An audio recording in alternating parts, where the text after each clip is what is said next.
नाज़रीन, कोटड़ी में शहरी एक्शन कमेटी तरफा वधंदड़ बदअमनी ऐं ॿियनि समाजी बुराइनि ख़िलाफ़ सचल ग्राउंड खां एहतजाजी रैली कढी वई। हुन हवाले सां ॾिसूं था नवीद पंवर जी ही रिपोर्ट।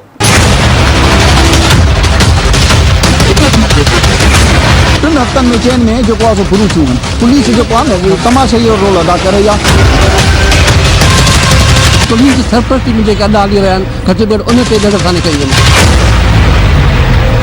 बदअमनी जी जेका इंतिहा थी वई आहे, जेका बदअमनी कोटड़ी में वधी वई आहे, इन ते कंट्रोल आंदो वञे।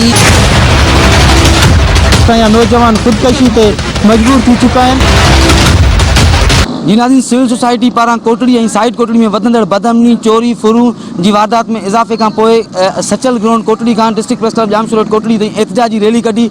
हिन वक़्तु प्रेस क्लब अॻियां एहतजाजी मुज़ाहिरो कयो पियो वञे। अचो त हिते मौजूदु अॻवाननि सां ॻाल्हि ॿोल कयूं, हुननि जो छा चवणु आहे, छा मुतालबो आहे। असांजो मुताबिलो इहो आहे जो घर घर खां जेको आहे मोबाइल फुर थी आहे, ठीकु आहे। उन खां पोइ आहे साईं ॿियो जेको आहे नशो उहो इंतिहा दर्जे जो आहे। हिकिड़ो ॿ पाड़े जे छोकिरनि जेको आहे ख़ुदकशी करण जी बि कोशिशि कई आहे। चोरियूं मोटरसाइकिलूं ॿ टे वयूं आहिनि ऐं छेला जेका शइ थी अचे सो चोर उहो कंदा आहिनि। बेधड़क पुलिस जेको आहे न तमाशाई जो रोल अदा करे रही आहे। को माण्हू वञे थो NC करण त बसि हुनखे चवनि था कची दाख़िल कोन्हे, हथ में बि कोन था ॾियनि ऐं उते दाख़िल करे चवनि था बसि असीं ॾिसूं था, कोशिशि कयूं था।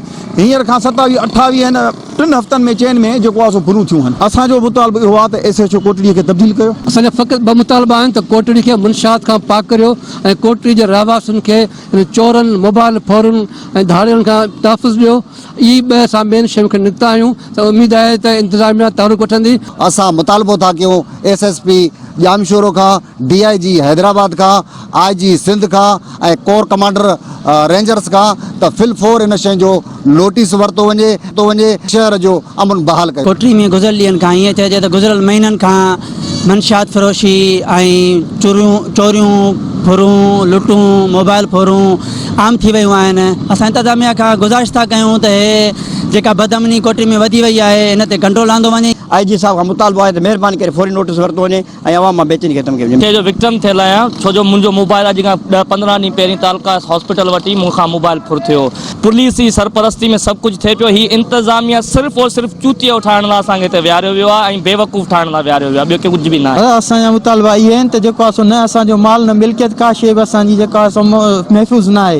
हिन कोटड़ी में मंशियात ऐं जेको आहे फ़रोशी जंहिंमें असांजा नौजवान ख़ुदकशी ते मजबूर थी चुका आहिनि। कैमरामैन वजाद हसन सां गॾु नवीद पंवर, मेरान TV कोटड़ी।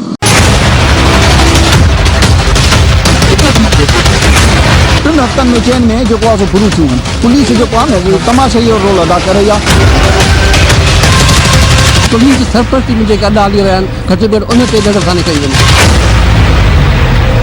बदअमनी जी जेका इंतिहा थी वई आहे, जेका बदअमनी कोटड़ी में वधी वई आहे, इन ते कंट्रोल आंदो वञे।